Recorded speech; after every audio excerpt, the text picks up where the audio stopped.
So, Temi Fagbenle. Temi Fagbenle is a player for Besiktas in the Euro Cup, as well as, obviously, a player for the Indiana Fever.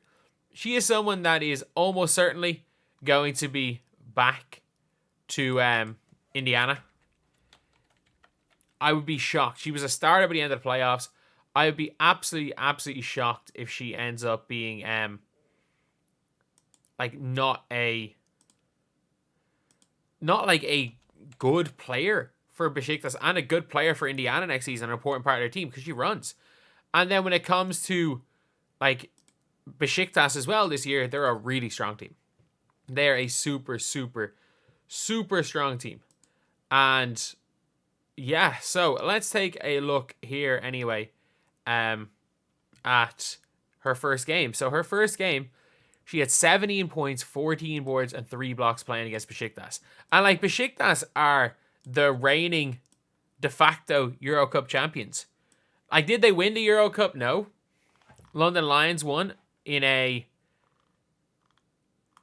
Well, how did they... Was it like a 2-leg? I think it was a best of 3. I think it might have been 2-leg. Either way, in the big game, last year, this was an important one, obviously, where Besiktas, her current team, were playing, and she was playing for London Lions. She was a starter and had 17 points. Gustafsson had 18, Holly Winterburn had 13, and Carly Samuelson was on this team, wasn't she? Yeah, Carly Samuelson had 19. So, like, that London Lions team was strong, and now, ironically, arguably the 2 best players for London Lions in Holly Winterburn and Temi Fagbenle are both playing for Besiktas. Unfortunately, when it comes to Besiktas, like, Dana Evans is on the team. Unfortunately, Nika Mule's out. But, like, Nika Mule, Dana Evans, Holly Winterburn, Temi Fagbenle, they had more that I can't... They definitely had another WNBA player I can't think off the top of my head. Like, that's a very strong team. Let's take a look at Temi Fagbenle. Temi Fagbenle out there running the break.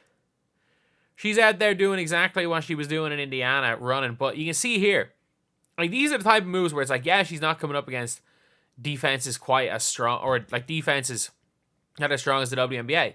But we saw early on in the year Temi Fagbenle have a little bit more to her game. She just got injured a lot. And I think Temi Fagbenle is going to be a huge player for the Indiana Fever next year. Maybe not a start. Like, that's a good steal. That's a great pass from Dana Evans. Is that Dana Evans through that pass? I think that's Dana Evans through that pass. Why couldn't you make those passes to Cardoso or Angel during the year? But you're seeing it now. Like, she's sealing, she's making quick decisions. And that's the real thing when it comes to Temi Fagbenle. Like, geez, that's nice footwork. That if she can get her, like, offensive game going overseas, because we've seen when it comes to Temi how good she is running up and down the floor. Like, that is a huge thing when it comes to the Indiana Fever. Like, realistically, is she going to be a starter? She would be, like, ideally she won't be a starter, but for me, if they end up going out into next season with Nalissa Smith and Temi, or Nalissa Smith, Temi, and Dantas as your, like, 3 power forwards, 3 players play at the 4, I would obviously start Temi out of those 3. I'd start Temi over Nalissa. But ideally for me, you go and... What I would think they should do is draft Sonia Citron. A lot of people are saying they should draft Janiyah Barker. I don't think so. I think you draft Sonia Citron and then you hope for the best. Like, even if it turns out that she can't play the 4, I'd start Temi over passing up on the perfect fit 3-and-D player, because there aren't that many of them around, and I would still go to Europe to look for Janelle Salone at the 4. But either way, if Temi Fagbenle is in that position, I'm cool with it. Like, she's gonna have I think she's gonna have a really good season in Europe this year. Like, Besiktas were pretty good against Fenerbahce. And, like, Fenerbahce are stacked. Like, Tina Charles, Ariel Atkins, Uzun, and, like, or obviously MMA Simon and stuff like that. But, like, to be fair, like, the standard in even Euro Cup, you're like, oh, but, like, Euro League isn't like a there's a big difference. At the same time, like there's teams like Galatasaray, Besiktas who are in Euro Cup. Like if you look at the Galatasaray team, like you've got Julie Van Loo playing. Ironically enough, I was watching this game because they were playing against Ferrol, where Claire Melia was playing for Ferrol. Did not have her best game, but like going from playing the Irish Superleague last year to playing in Euro Cup, like Claire's gonna be a serious player. Like she's someone that had all, like, in my opinion, has the talent. If you're an Irish basketball fan, like as far as just basketball ability goes, has that ability to be at least. She had the ability, had she gone through college, that she probably would have been drafted. Especially since I've seen how Lou Lopez Seneschal played in Ireland versus Claire Mealy, and Claire Mealy was like another level. But yeah, so Temi, it's good to see the players. It's good to see players playing in like leagues that matter. It's good to see them playing, and especially if you are someone like Grace Berger, I think is playing in Turkey, and Erica Wheeler, I think is playing in Turkey. Or if you're a Temi Fagbenle, where it's like she is just kind of playing her way back into it. She was injured a lot of the season. She's going to technically play her way back into fitness. And that's going to be great for the team.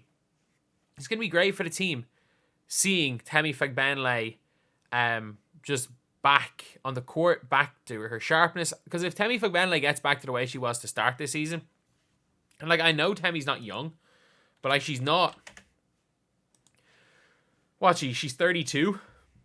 Just turned 32. She'll be 32 next season. So she will 100% be a big part of Fever. And she's someone that, if Indiana want to succeed, especially if they don't hit on any of the free agents, Temi is so important. She's so important because she plays defense, she runs the floor, and we saw her in the playoffs. She hit a couple of big 3-point shots. She hit a couple of big jump shots.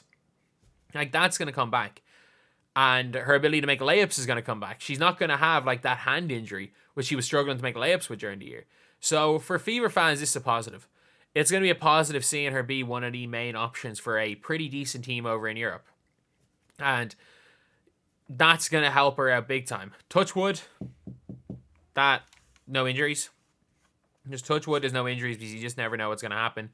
But for me anyway, like, I would rather see Fever players playing this than playing on rivals.